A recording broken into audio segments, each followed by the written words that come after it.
Gatas na gatas! O, yan, mga ganun tatanungin mo. Gatas na gatas!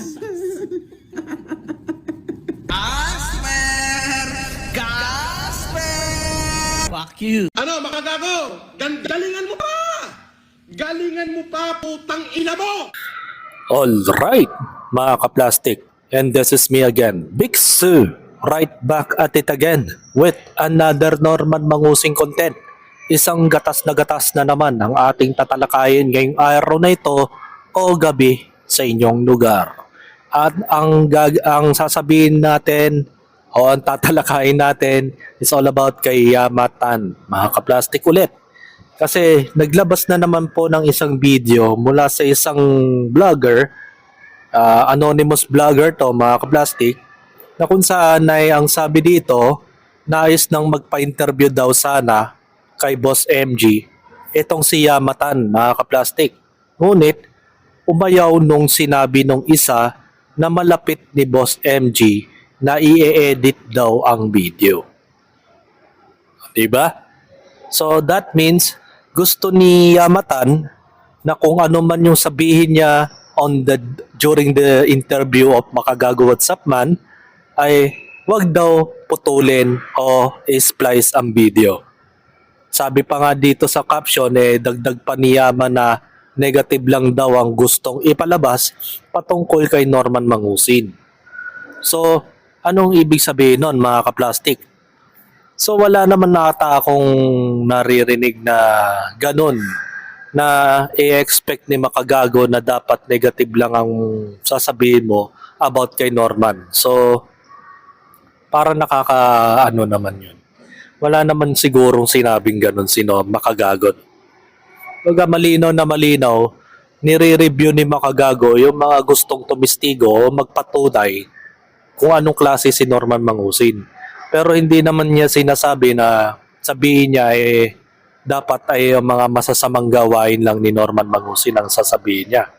So panoorin natin yung video, ang conversation between ni Norman Mangusin and Yamatan dito sa video na ito. Panoorin natin. Tapos ito na.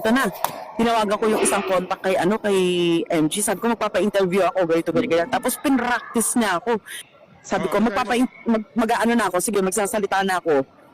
Yung nalalaman ko tungkol diyan kay kay FLM, kay Norman Mangusin, bla bla bla bla bla.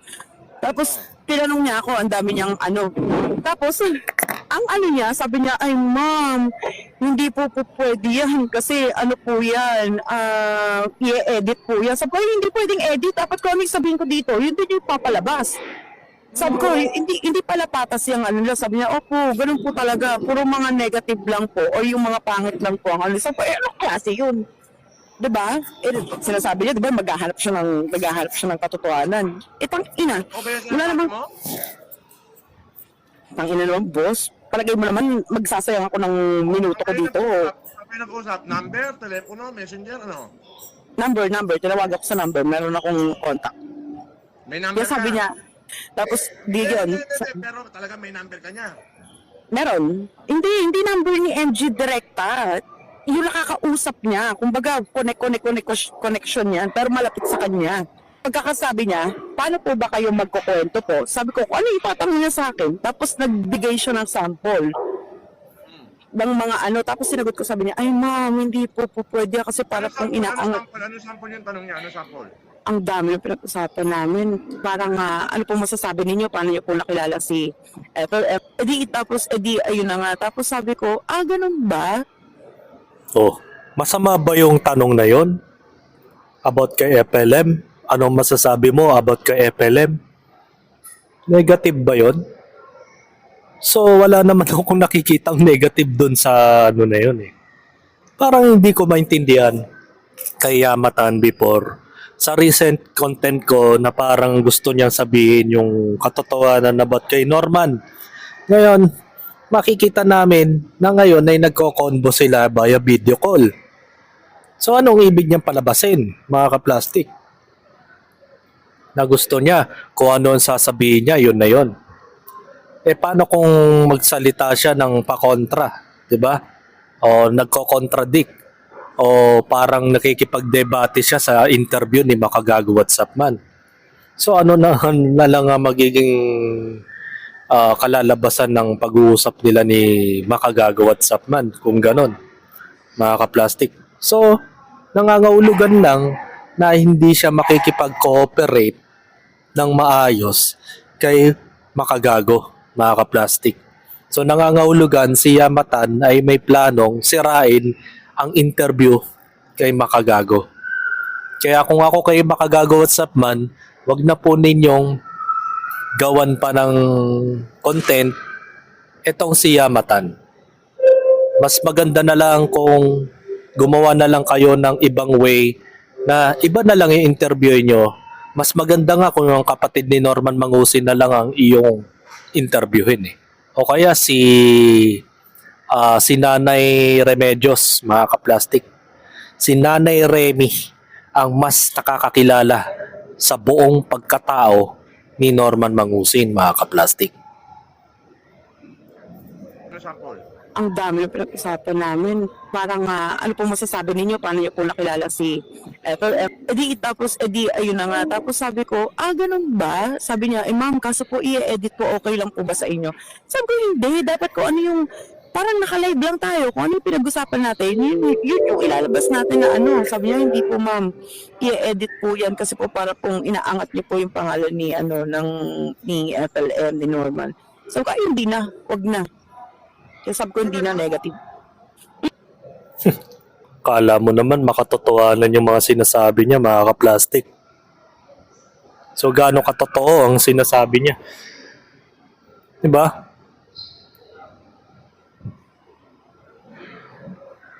Kaya nga sabi ni Jeremy Villamor, MG pa ba ang gawin yung kagaya nyo? Matagal na kayong halatang dalawa na nambubudol. Sabi nga sa comment sa recent video ko, talagang doble kara tong si Yamatan, mga kaplastik. So, nakakalungkot lang isipin na parang ang gagawin lang niya is gumawa ng mali sa interview ni Makagago WhatsAppman.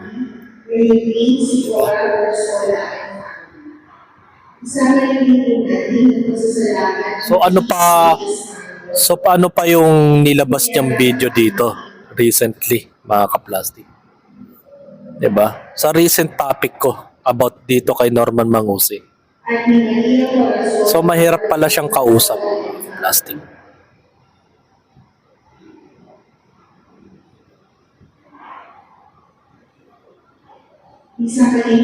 Ito. Naglabas kasi na palipad si Nico David ng 250 pesos para mabasa lang ni Norman Mangusin ang kanyang message via live stream. So ito yung mga opinion ni Nico David. Ito po yung sinabi niya. Hello Sir Francis, baka pwede ko kayong ma-interview sa podcast ko. Paano po kayo makokontak? Ang tanong, kung interested ba si Norman Mangusin makipag-usap sa kanya? Malamang wala, di ba, mga kaplastik? Sabi nga ni John Philip de Luma, Arenola man and Ididoro man collab. Sabi ni Bongo TV, akala ko ba may interview na?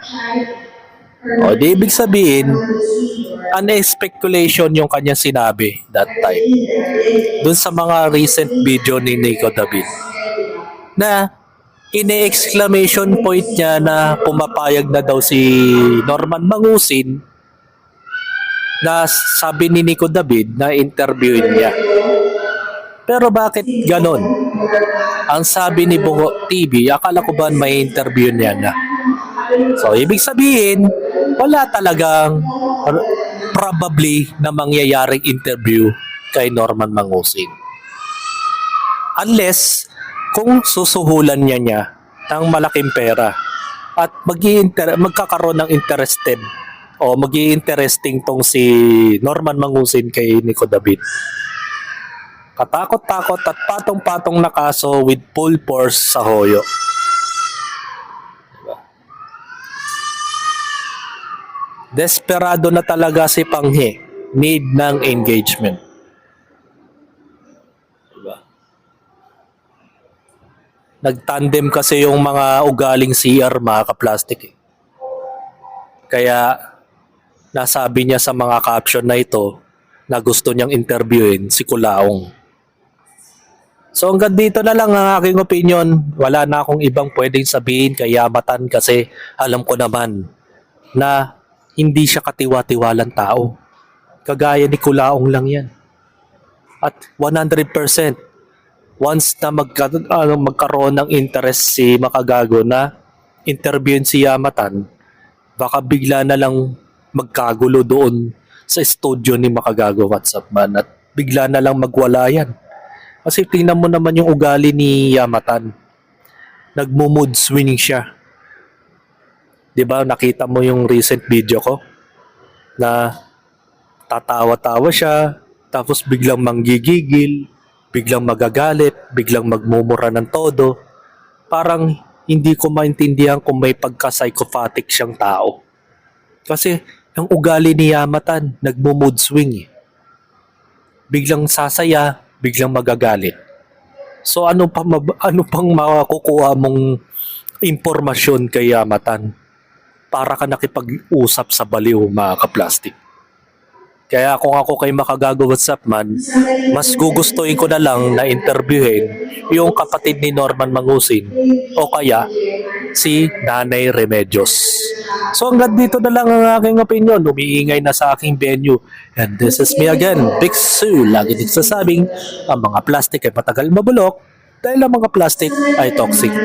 Kaya, what's up mga kaplastic? And this is Kambid commentary video ng video live stream. Signing out. Alright. Mga kaplastik, kung nagustuhan nyo ang aking video, isubscribe nyo lang ang aking channel. At the same time, i-hit nyo rin ang notification bell at yung all para ma-notify kayo sa aking susunod ko pang video sa aking YouTube channel. Maraming salamat po mga kaplastik.